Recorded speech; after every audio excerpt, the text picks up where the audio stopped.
अस्सलाम वालेकुम जी। खुश रहने के लिए, भरपूर ज़िंदगी जीने के लिए एक्साइटमेंट रहना ज़रूरी है। इसलिए आपको अपनी रूटीन जो है उसको बदलना पड़ेगा। एक ही रूटीन में इंसान जो है वो बोर हो जाता है, उसकी वर्किंग क्वालिटी वो लो हो जाती है, खुश रहने में कमी आ जाती है। इसलिए लाइफ पैटर्न जो है उसको ब्रेक करें, उसको चेंज करें। अपनी रोज़ाना आने जाने का रास्ता तब्दील करें, अपनी रोज़ाना की रूटीन बदलें, खाने पीने का स्टाइल, तैयार होने का, ड्रेसिंग का स्टाइल बदलें। अपने आने जाने के को जो आपकी जो एक्साइटमेंट है, आप जहाँ वर्किंग करते हैं उसमें थोड़ी सी तब्दीली लेके आएँ, अच्छी पॉजिटिव चेंज ले लाते रहा करें।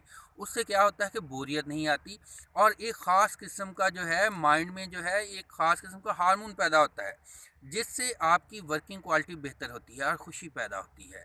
जो ज़मीन है उसमें भी बार बार एक ही फसल नहीं उगाई जाती, कभी गंदम उगाई जाती है, कभी उसको रेस्ट दी जाती है, कभी दूसरी फसल उगाई जाती है, उससे उसकी क्वालिटी बेहतर होती है।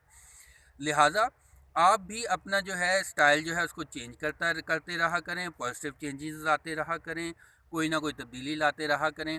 अलफता स्कूल एंड कॉलेज में हमारा पढ़ाने का तरीका भी यही है।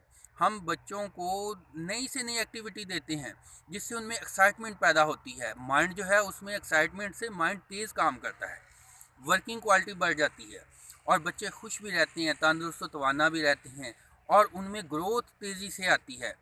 कभी हम उनको इनामात देते हैं, कभी हम उनमें गेम्स करवाते हैं, कभी उनमें कोई इस तरह से गेम करवा देते हैं कि वो स्टडी भी करते हैं, साथ साथ पढ़ते भी हैं, उनको महसूस भी नहीं होता।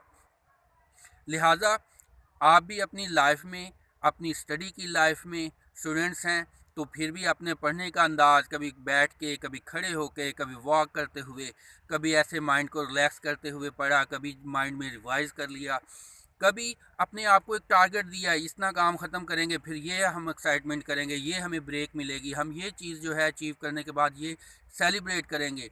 इस तरह से क्या होगा, आपकी क्वालिटी बेहतर होगी और आप इंशाल्लाह एक खुश व खुरम लाइफ भी जिएंगे और आपको मेहनत जो है वो बड़े इजी तरीके से करेंगे और कामयाबियाँ भी मिलेंगी। अल्लाह ताला आपको हमें कामयाबी और खुशियाँ अता फरमाए। अल्लाह हाफिज़।